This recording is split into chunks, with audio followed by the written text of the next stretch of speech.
Pasca ini saya kasih judul Pasca. Pasca ini pembebasan. Sekali lagi, Pasca ini pembebasan. Data bahasa dalam ulangi saya baca di bahasa Indonesia, Bapak Saudara, dalam Yohanes pasal 18 ayat 39 dan 40. Demikian firman Tuhan. Tetapi pada kamu ada kebiasaan bahwa pada Pasca aku membebaskan seorang bagimu. Maukah kamu supaya aku membebaskan raja orang Yahudi bagimu? Mereka berteriak-teriak, jangan dia, melainkan Barabas. Barabas adalah seorang penyamuk. Nah, balik pada saya baca, balik pada Bapak Saudara, imannya pada. Nah, balik pada imannya. Bahija molo si toolo uefae samosaniha nikuru bangaluo gowasa hadia omasi ami uefae rajoniha Yahudi ada kemi latema linia muau ira lamane boy efae lah boy efa iya efae baraba no samosa niha sorabu. Bapak Ibu, saya kembali kepada judul firman Allah adalah Pasca adalah kebebasan. Pasca ini tengah zaman kebangkitan Yesus. Pasca ini dimulai dari kematian sampai pada kebangkitan. Dan nanti kalau sudah dia naik ke surga, itu bukan lagi Pasca.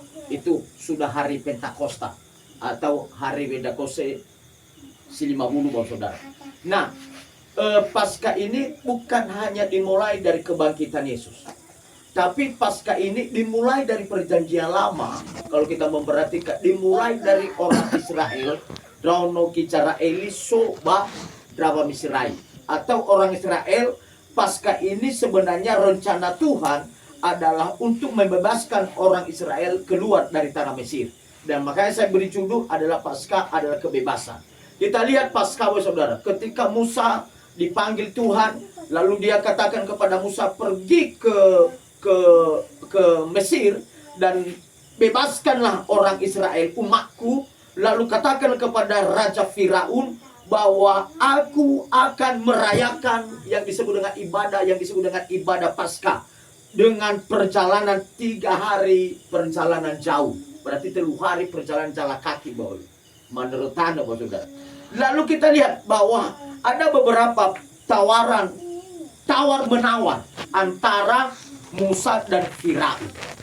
Kita sudah melihat tulah yang disampaikan, yang dilakukan oleh Musa di tanah Mesir.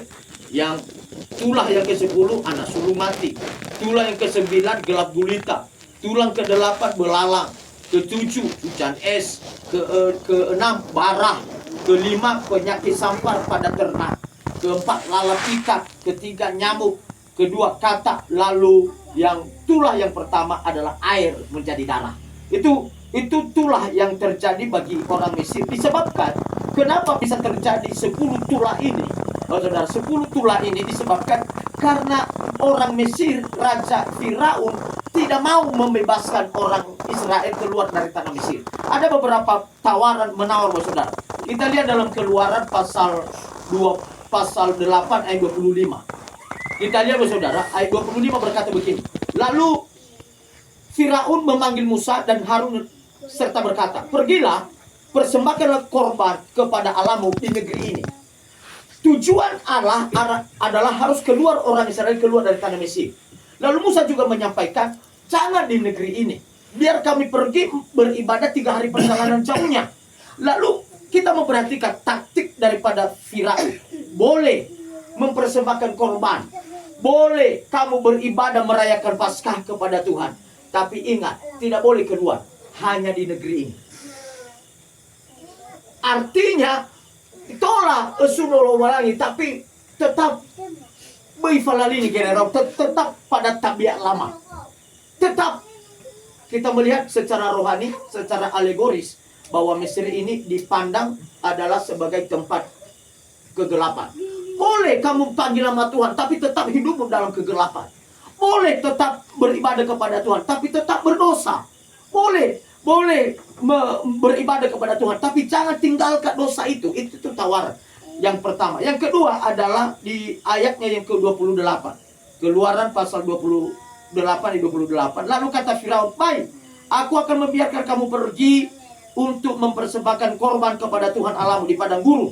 Hanya janganlah kamu pergi terlalu jauh, berdoalah untuk aku. Tawaran yang kedua, tola mi'ai merayakan Paskah, tapi terlalu arum. Artinya kapan saja nanti kau diami ba ifuli tohare. Artinya jangan terlalu jauh. Ini tawaran. Bahwa saudara tawar boleh beribadah kepada Tuhan, tapi jangan terlalu jauh, dekat di Mesir. Artinya baik terlalu rohani, amin. Baik terlalu punya iman yang kuat. Baik terlalu orang yang setia. Baik setia, saudara. Jangan terlalu jauh. Biarkan dekat di tanah Mesir. Begitu enak tawarannya, saudara. Lalu yang ketiga, pasal 10 ayat 8 dan 11. Kita memperhatikan ini agak aneh, Bapak Saudara. Agak aneh ini. Tawaran Firaun ini. Musa datang, Mose mengiya ke Firaun, bebaskan umat Israel dan mengikat beribadah merayakan hari Paskah. 3 hari perjalanan jauhnya. Kita lihat apa yang menjadi tawaran Firaun bagian keempat. Di Keluaran 10, 8, 11. Lalu Musa dan Harun dibawa kembali kepada Firaun dan berkata Firaun kepada mereka, pergilah beribadah kepada Tuhan Allahmu. Siapa-siapa sebenarnya yang akan pergi? Tolak, nyai beribadah, tapi hani-hani kami, jimoy beribadah. Jawab Musa, kami hendak pergi dengan orang-orang yang muda dan orang yang tua, dengan anak-anak laki-laki kami dan perempuan, dengan kambing domba kami dan lembu sapi kami, sebab kami harus mengadakan perayaan untuk Tuhan. Tetapi Firaun berkata kepada mereka, Tuhan boleh menyertai kamu jika aku membiarkan kamu pergi dengan anak-anakmu. Lihat, jahatlah maksudmu. Bukan demikian. Ayat yang 11. Bukan demikian. Kamu boleh pergi, tetapi hanya laki-laki. Hanya laki-laki. Dan beribadah kepada Tuhan, sebab itulah yang kamu kehendaki. Lalu mereka diusir dari hadapan Firaun.